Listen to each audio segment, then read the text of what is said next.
শুভ সকাল আমার প্রিয় বন্ধুরা, কেমন আছো সবাই? আশা করছি সকলে অনেক বেশি ভালো আছো।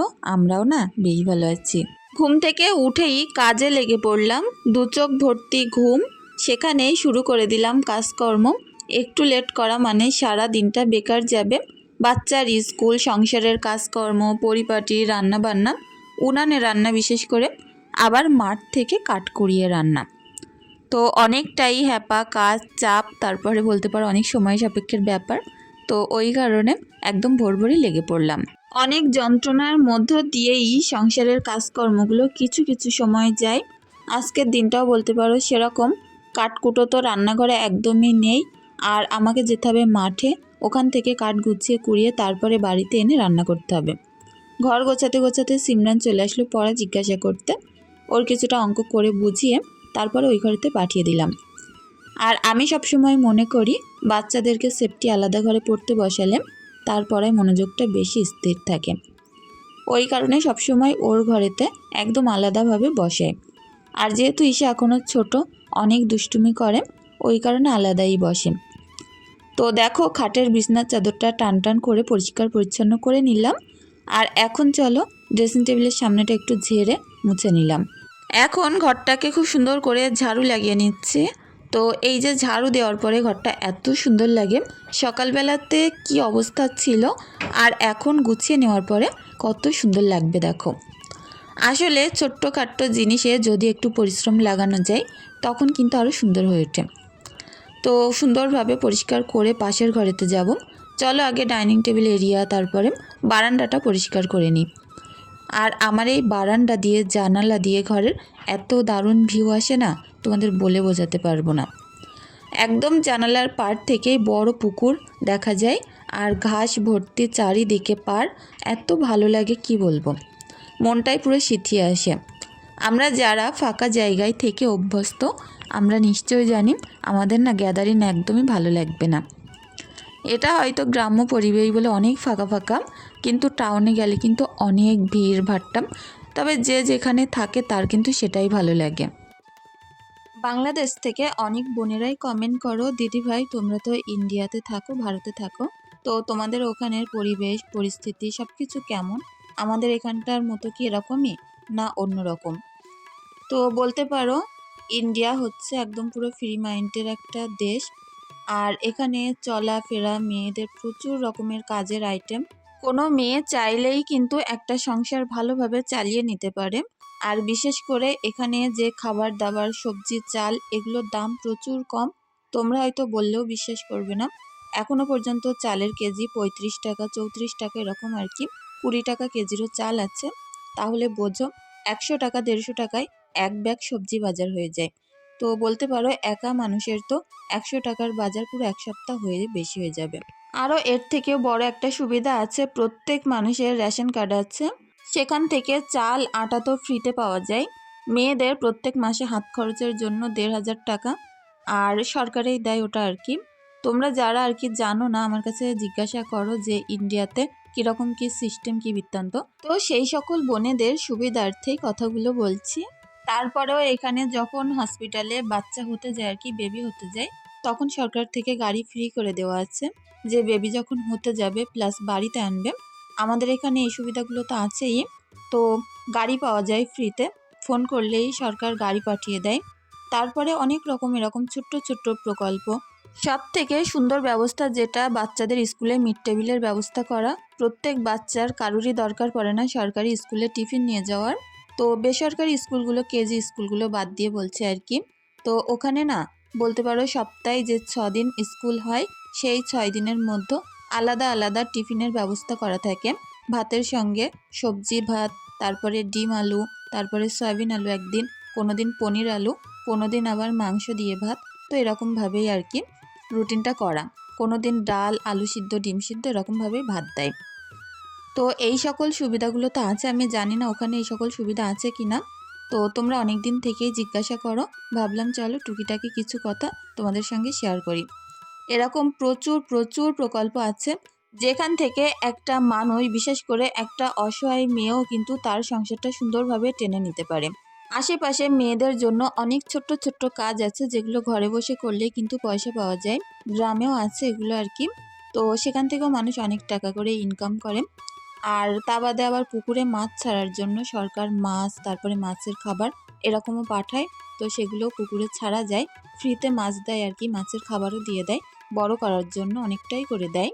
যাই হোক, ঘরের কাজ করতে করতে মেয়ে জোরে হাঁক দিল যে মা শিগগিরই এসো, বাইরে এসে দেখো। তো দেখছি জাল ভর্তি মাছ উঠেছে। তো ভাবো যে এক জাল ভর্তি বড় বড় মাছ। আমি তো একজন মাছ প্রিয় মানুষ, আমার মাছ হলে আর কিছুর প্রয়োজন পড়ে না। একটু মাছ ঝোল ভাত হলে ব্যাস, একদম দারুণভাবে খাওয়া জমে যায়। তো আমার হাজব্যান্ড অত মাছ খায় না, তারপরেও অনেক আনন্দ করে মাছ উঠলে। আমাকে জোরে জোরে ডাক দিচ্ছিল, তাড়াতাড়ি এসো দেখো কি কি মাছ ধরেছি। এখান থেকে অনেকগুলো মাছ বেরিয়ে গেল, কারণ একটা পালা পড়েছিল। একবারে জাল ফেলতেই অনেকগুলো মাছ উঠে গেলে আমার কিন্তু সারা সপ্তাহের মাছ হয়ে যায় এখান থেকে। তবে আমি বেশি নেব না, বেছে বেছে কটা নেব। তো আমার ননদদের জন্য একটা নেব বড় সাইজের মাছ, আর আমাদের জন্য একটা। যখনই মাছ ধরি না কেন আমার ননদদেরকেই দেওয়া হয় খাওয়ার জন্য। তো যাই হোক, আমরা হয়তো এপাড়া ওপাড়া থাকি, তারপরেও আমার ননদ কিন্তু আমাদের বাড়িতে আসে যায়, তারপরে টুকিটাকি অনেক হেল্প করে আমার। যে কোনো ছোট ছোট কাজে বললে হয়তো এগিয়ে দেওয়ার চেষ্টা করে, কিংবা আমি যখন বাড়িতে না থাকি আমার মেয়েকে রেখে দেয়, আমিও চেষ্টা করি তাকে যতটুকু পারে আর কি হেল্প করার। দেখো এখন সুন্দর করে মাছ ধরে নিচ্ছি, কই মাছ উঠেছে দেখো কি বড় বড়, পুরো পেকে লাল হয়ে গেছে। এই কই মাছের ঝোল তো দারুণ লাগবে। তো আমার ঈশা এই মাছের ঝোল খেতে অনেক ভালোবাসে, সিমরান অতটাও না। তো এখানে এই যে দুটো সিলভার কাপ আর একটা তেলাপিয়া মাছ নিচ্ছি, আর এই যে গ্লাস কাপ মাছগুলোকে ছেড়ে দেব।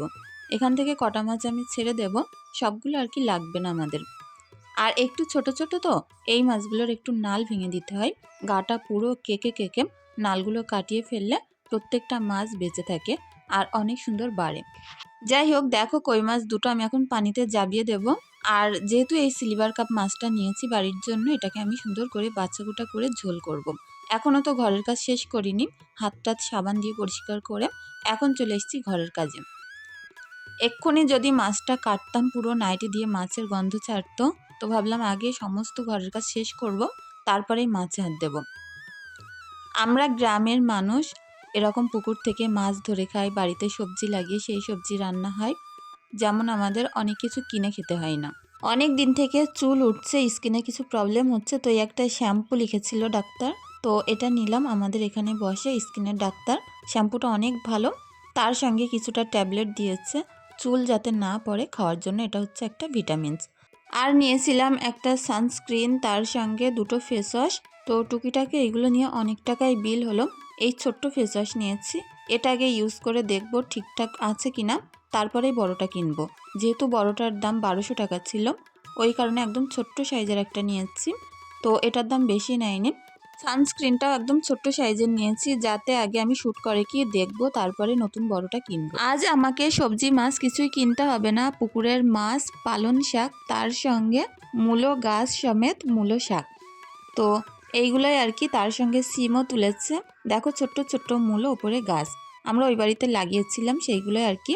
আর কই মাছগুলো এখন পানিতে জিওতে দিয়ে রাখবো, এগুলো সুন্দর থাকবে পানিতে দিয়ে রাখলে। আরও একটা বড় পাত্রে করে আমি দিয়ে রাখবো, যেহেতু হাঁড়িটা একটু ছোট আছে ওই কারণে। তো চলো সুন্দর করে এখন বাছা কোটাগুলো কমপ্লিট করে নিই। বাছা কোটা করে চলে আসলাম পুকুর ধারে। মাছটা আমি সুন্দর করে কেটে ধুয়ে রেখেছি আর কি, পিস পিস করবো এবার, শুধু সুন্দর করে ডলে টলে রেখে দিয়েছি। এখন এই বাসনের পাহাড় নিয়ে বসেছি মাজতে। তো যেহেতু রোদ্রে বসে মাজছি, তোমাদের বললাম না সানস্ক্রিন লিখেছে আমার যে ডাক্তার, তো সেই সানস্ক্রিনটার নাম হয়তো অনেক বোনেরা জানতে চাইবে। তার নাম হচ্ছে photo stable gel gold sunscreen, অনেক ভালো। তো আমি যেহেতু কটা দিন ইউজ করছি, তো তারপরেই কিন্তু আমি তোমাদেরকে দেখালাম, অনেক ভালো কাজ করছে। আর চুল পড়া প্রায় বন্ধই হয়ে গেছে ওই ট্যাবলেটগুলো খাওয়ার পর থেকে। তোমরা চাইলেই ব্যবহার করতে পারো, আর যদি বলো আমাকে, আমি পরের দিন ভিডিও করে সুন্দরভাবে পাঠিয়ে দেব কোন কোন কোম্পানির কি আমাকে লিখেছে। তো যাই হোক, দেখো সুন্দর করে বাসনগুলোকে মেজে নিচ্ছি। আমার অনেক বোনেরা সবসময় কমেন্ট করো, দিদি তুমি একটু নিজের শরীর চর্চা করো, সবসময় কাজ করো, এত নিজের দিকে খেয়ালই করো না। তো আমি ভাবলাম চলো আমার সেই সকল বোনেদের কথা রাখতে একটু আমি নিজের স্কিন কেয়ার তারপরে শরীরের যত্ন নিই। দেখো সবসময় তো জীবনটা হচ্ছে খাটনির, খাটতে তো হবেই, তার পাশাপাশি নিজেকে সুন্দর সুস্থ আর নিজেকে একটা পরিপাটি লুক দেওয়ার জন্য কিছু তো অন্তত ব্যবহার করতেই হবে। 26-27 বছরে যদি এরকম একটা চেহারার হাল করে ফেলি, আরও দিন যাবে তখন আরও বেশি খারাপ অবস্থা হয়ে যাবে। ওই কারণে ভাবলাম এখন থেকে একটু একটু করে মেনটেন করি। নিজের লক্ষ্য নিজেকেই রাখতে হবে, কেউ কিন্তু এটা শিখিয়ে বলে বুঝিয়ে কখনোই পারবে না। তো এখন থেকে নিজের যত্নও নেব। দুটো বাচ্চা ছিল ছোট ছোট, তখন সেইভাবে নিজের একদমই যত্ন নিতে পারতাম না, কোনো রকমভাবে কেয়ার করতে পারতাম না। এখন তারা অনেকটাই বড় হয়েছে, সময়টা একটু আগের থেকে কম লাগে, সংসারের পেছনে এখন সময়টা বেশি লাগে। প্রত্যেক দিন ভোর 5টার সময় উঠে ভাবি আজকে আমার হাতে অনেক সময়, এতগুলো কাজ করব, এই টাইমের মতো হয়ে যাবে, তারপরে আমি বাদবাকি সময়টা রেস্ট করার জন্য পাবো। বাবা তারপরে গিয়ে দেখি কাজ করছি তো করছি, করছি তো করছি, যদি বিকেল 4টে পর্যন্ত করি তাও শেষ করতে পারবো না। অনেকেই বলবে হয়তো এইটুখানি সংসারে কি আর কাজ, তো ক্যামেরার আড়ালে যে কত কাজ থাকে, দুটো একটা তো তোমাদের সাথে শেয়ার করি, তাতেই ভিডিও ফুল হয়ে যায়, 26-27 মিনিটেরও হয়ে যায়। সেটাকে এডিট করে অনেক কষ্ট করে ছোট্ট করে দেওয়ার চেষ্টা করি তোমাদের সামনে। আর একদম যদি পুরো দিনের কাজ দেখাতে যাই পুরো 3-4 ঘন্টা হয়ে যাবে, তারপরেও শেষ হবে না। তো আমি ভাবি এইগুলো কি একা আমার সাথেই হয় না, প্রত্যেক বাড়ির বউদেরই একই রকম হাল, যে সারাদিন কাজ করেও কাজ ফুরাতে পারছি না। যাই হোক, রাত যখন 4:30 বাজে একবার অ্যালার্ম দিয়ে রাখি, তো সেই সময় ভাবি যে কোন কাজটা কখন করব, থাক এখন উঠবো না, 5টার সময় অ্যালার্ম দিই, আবার 5টার সময় দিই, তারপরে ভাবি অন্তত আর 10টা মিনিট ঘুমিয়ে নিই। 5টা 10-এ উঠে তাড়াহুড়ো করে, তখন যে কি তাড়াহুড়ো লাগে, সিমরানের টিফিন গুছিয়ে দেওয়া, ওকে গুছিয়ে গাছিয়ে 5:30টার মধ্যে স্কুল গাড়িতে তুলে দিয়ে আসা, তারপরে শুরু করে দিই নিজের একটু এক্সারসাইজ। তো আধা ঘন্টা হলেও এক্সারসাইজ করি, তারপর থেকে এই যে সংসারের কাজের মধ্যে ঢুকি, 10টা যে কখন বেজে যায়, একদম 10টা 15 মেয়ের স্কুল থাকে, কোনো দিন আমার বাড়িতেই 10টা 10 হয়ে যায়, তারপরেও বেরোতে পারি না। তখন কি তাড়াতাড়ি যে গাড়ি চালিয়ে যাই তোমাদের কি বলবো। তো স্কুটিটা ছিল বলে হয়তো আমি এত তাড়াহুড়ো করে যেতে পারি। আমাদের এখানে রাস্তায় তেমন গাড়ি পাওয়া যায় না, অনেক লেট করে করে একটা দুটো করে গাড়ি পাওয়া যায়।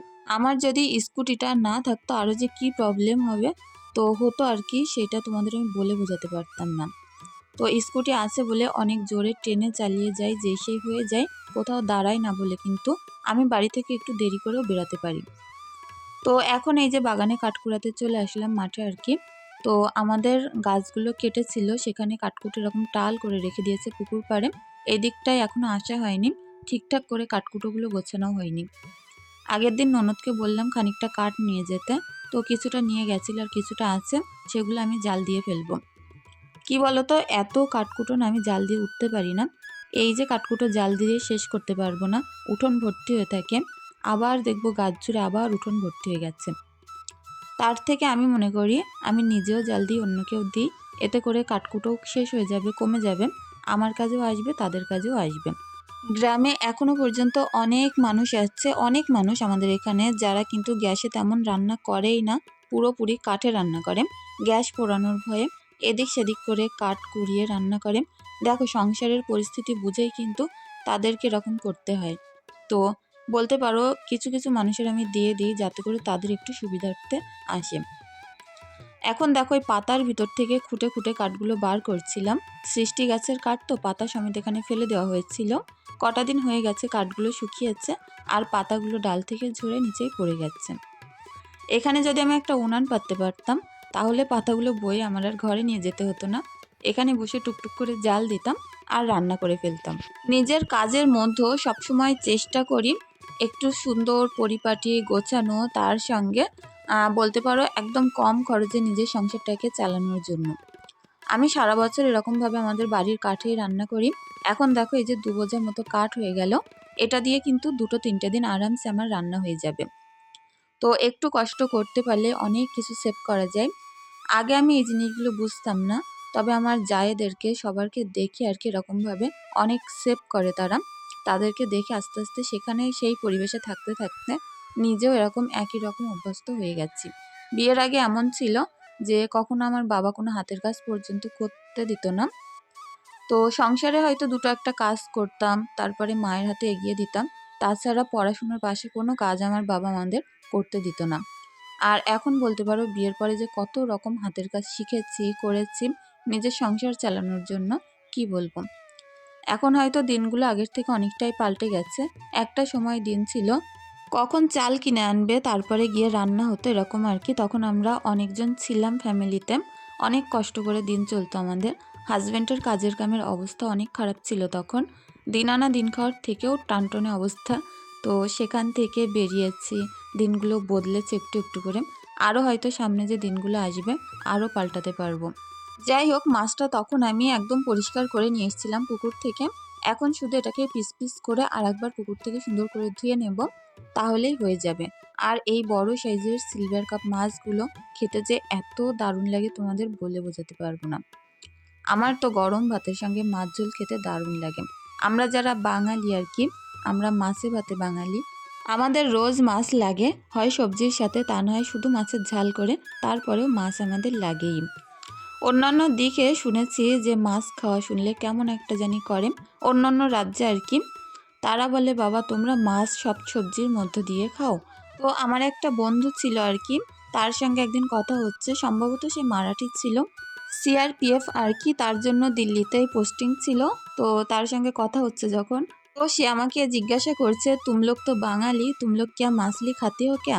तो हम बोलते हैं हाँ सब दिन मछली होती है और मछली की बहुत सब्जी बनती है घर में। तो আমার তখন উত্তর দিচ্ছে যে প্রত্যেক দিন মাছ হয় যখন, तो मछली क्या रोटी के साथ खाते हो या फिर राइस के अंदर मछली डाल के वही खा लेते हो? তো আমি বলছিলাম না, মাছের সঙ্গে ভাত আবার কে একসঙ্গে রান্না করে, আলাদা আলাদা করে হচ্ছিল।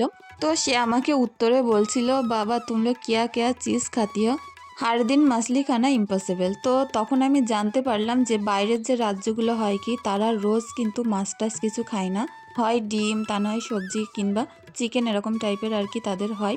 তো আমাকে সে বারবার বলছিল সবজি কে আন্দার মাছলি ডালনা আচ্ছে নেই হতা হে ও নেই আচ্ছে লাগতে। যাই হোক, একটা ছোট্ট ক্লিপ আমি তোমাদের সাথে শেয়ার করলাম, যেদিন আমি অনেক হেসেছিলাম যে মানুষ আবার মাছ বাদে কি করে খায়, কিংবা রুটি আলু খেয়ে 1 মাস 1.5 মাস কীভাবে চালায়। যেখানকার পরিবেশ আর কি যেমন, সে কিন্তু সেরকমই হয় আর কি। আমরা ওখানে গেলে আমাদের অনেক কষ্ট হবে, কিন্তু তারা এখানে আসলে ওদেরও অনেক কষ্ট হবে। মানুষ যেরকম পরিবেশে থাকে, থাকতে থাকতে ঠিক সেরকমই অভ্যস্ত হয়ে যায়।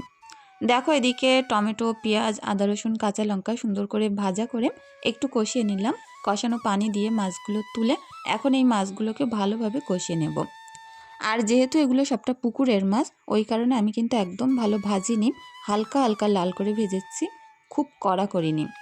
তো মাছগুলো হালকা কষিয়ে নিয়ে মশলাগুলো ভালো ঢুকে গেছে, এখন পাতলা ঝোল বানাচ্ছি। মাছের এই লাল ঝোলটা দিয়ে আজকে প্রায় সব ভাত খাওয়া হয়ে যাবে। তার সঙ্গে বাড়ির হরেক রকম সবজি একসঙ্গে কেটেছি, এগুলোর একটা চচ্চড়ি হবে। বড়ি দিয়ে চচ্চড়ি করব। শীতের সময় চচ্চড়ি মানে বড়ি, বড়ি ছাড়া চচ্চড়ি অসম্ভব। তো সিম, মিসলি, মূলো, পালন, তারপরে আলু একসঙ্গে কেটেছি, এগুলো দিয়ে একদম একটা সুন্দর ঘন্ট, আর এটা একদম মাখা মাখা করেই বানাবো।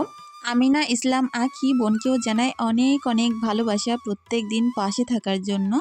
নীলুফা, তারপরে নাহার লাইফস্টাইল প্রোফাইল থেকে বোন অনেক সুন্দর কমেন্ট করেছে, তোমাকেও জানাই অনেক ভালোবাসা। আলিয়াস ব্লগ প্রোফাইল থেকে বোন বলেছে দীর্ঘ প্রতীক্ষার পরে অবশেষে ভিডিও পেলাম, অনেক ভালোবাসা রইল গো, এত ভালোবাসা দেওয়ার জন্য, ভালো থেকো। এমডি আবিদ হোসেন প্রোফাইল থেকে বোন অনেক দিন পরে কমেন্ট করলে ভালো লাগলো। বোন বললাম আমি বাংলাদেশ থেকে বলছি, আমি এমডি আবিদ প্রোফাইল থেকে আগে কমেন্ট করতাম, অনেক দিন পরে কমেন্ট করছি। আমি রুমি, অনেক অনেক ভালোবাসা রইল রুমি বোনের জন্য, ভালো থেকো। সুপ্রিয়া ব্লগস প্রোফাইল থেকে বোন অনেক সুন্দর সুন্দর কমেন্ট করো, প্রায়ই আমার পাশে থাকো, বোনকেও জানাই অনেক ভালোবাসা। ফুলমণি বোনকেও জানাই অনেক অনেক আন্তরিক ভালোবাসা, এইভাবেই প্রথম থেকে আমার পাশে থাকার জন্য। সফিউর রহমান প্রোফাইল থেকে বোন বলেছ অনেক ভালো থাকবেন আপু, অনেক সুন্দর একটা ভিডিও, দোয়া করি সবসময় ভালো থাকবেন, অনেক ভালোবাসা রইল তোমাদের জন্য, অনেক দোয়া ভালোবাসা রইল, তোমরা অনেক ভালো সুস্থ থেকো। ব্লগার মম ফিরোজা বোনকেও জানায় অনেক অনেক ভালোবাসা। অনিমা ইসলাম আঁকি বোনকে রোজ এইভাবে পাশে থাকার জন্য এত ভালোবাসা আর সুন্দর সুন্দর কমেন্ট করার জন্য তোমাকেও জানাই অনেক অনেক ভালোবাসা। তিথি খাতুন বোনকেও জানাই অনেক অনেক ভালোবাসা, সুন্দর একটা কমেন্ট করেছো, অনেক ভালো থেকো। আমার সকল বোনেদের জন্য অনেক দোয়া ভালোবাসা রইল।